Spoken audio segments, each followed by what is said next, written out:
नमस्कार। भाई हमारे पास अगर अधिक पैसा होता है, हमारी ज़रूरत अगर पूरी हो रही है और पैसा हो रहा है तो क्या करना चाहिए? हमें उसे दान में देना चाहिए, ज़रूरतमंदों की सेवा करनी चाहिए, है ना? तो भगवान जब पैसा देता है ना, तो भगवान को भी ये रहती है कि ये बंदा अपने जीवन को सफल बनाए, यहाँ धरती पे आया है तो कुछ ऐसा करे कि लोग उसकी प्रशंसा करें। परंतु कुछ लोग ऐसे नहीं होते। कुछ लोगों की एक आदत हो जाती है कि बस उसको पैसे ही प्रिय होते हैं, लोगों से कोई मतलब नहीं होता है। लोग चाहे कितने दिन दुखी हो, कितनी जरूरत हो, कोई मतलब नहीं है। दूसरों की पीड़ा की, दूसरों की दुखों की कोई चिंता करता ही नहीं है। तो ऐसे ज्ञान के पिटारे में एक छोटी सी कहानी आपके समक्ष। एक सेठ था, बहुत धनवान था, बहुत पैसा था उसके पास, परंतु हमेशा दुखी रहता। दुख का कारण क्या था? एक कान की पन, कोई उसे बोलता नहीं था। एक दिन क्या होता है कि वो अपने घर से बाहर आता है लोगों के बीच और लोगों से कहता है कि आप लोग मुझसे इतनी नफरत क्यों करते हो? क्या मैं पैसा इकट्ठा कर रखा है तब? मेरे पैसे को देख के आप नफरत करते हो? मैं किसी को देता नहीं हूँ तब भी? मेरे तो आसपास कुछ है नहीं, कोई नहीं है मेरे तो, आप लोग ही हो। ये सारा पैसा भगवान ने जो मुझे दिया है ना, मैं आप लोगों के लिए रख रहा हूँ, मरने के बाद दूंगा। अब जो ये बात है ना, लोगों को समझ में आ रहा है तो वैसे ही कर रहा है। उनकी जो बातें सुनकर लोगों को कोई फर्क नहीं पड़ा। लोग फिर हंसने लग गए उससे, जब उसका उपवास उड़ाने लगे, मजाक करने लगे। तब वो सेठ कहता, आप मेरी बात समझोगे नहीं। अरे मरने के बाद सारा पैसा आप ही का है। अब वो अपनी बात कहता रहा, गांव वाले वहाँ से चले जाते हैं। वे जो कंजूस व्यक्ति होता है ना, अपने तक ही सीमित रहने वाला व्यक्ति होता है, उससे कोई स्नेह नहीं करता है। जब जरूरत होती है तो किसी को पैसा देना चाहिए। अब गांव वाले उसकी बातों पर क्यों बिलीव करेंगे, क्यों विश्वास करेंगे? अब क्या होता है, एक दिन जो है वो किसी काम से जंगल के रास्ते से होते हुए जो है किसी गांव में जा रहा था। आते वक्त क्या होता है कि वो थक जाता है, थक करके किसी पेड़ के नीचे विश्राम के लिए बैठ जाता है। थोड़ी दूर पर गाय और सुअर होते हैं और वो आपस में बातें करते हैं। जो सेठ था ना, उसको उनकी बातें समझ में आ रही थी, वो सारी बातें सुन रहा था।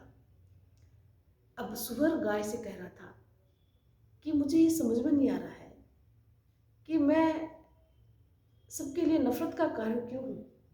लोग मुझे इतनी नफरत भरी दृष्टि से क्यों देखते हैं, जबकि मरने के बाद मेरा चमड़ा, गोश्त, चर्बी सब कुछ लोग ही तो लेते हैं। मेरा सब कुछ उन्हीं के काम आता है। और तू जो है कुछ नहीं देते लोगों को जीते जी, केवल दूध ही तो देती हो। फिर भी लोग तुम्हारा इतना सम्मान करते हैं, बड़े प्यार से तुम्हें पालते हैं। तो पता है गाय ने क्या उत्तर दिया? गाय ने कहा कि लोग भविष्य नहीं देखते, लोग देखते हैं वर्तमान। मैं बड़े प्यार से जरूरतमंदों की मेरा दूध दे करके और उनकी आवश्यकता जो है पूर्ति करती हूँ।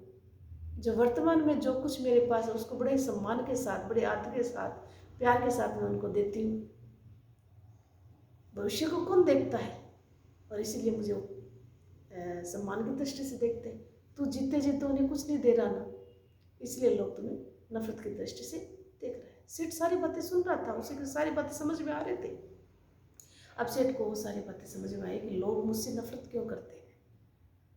तब वो गांव जाता है, गांव जाकर के अपने जो धन का हिस्सा होता है उसमें से कुछ हिस्सा वो जरूरतमंदों को, दीन दुखियों को देता है और गांव के लोगों की सेवा करता है।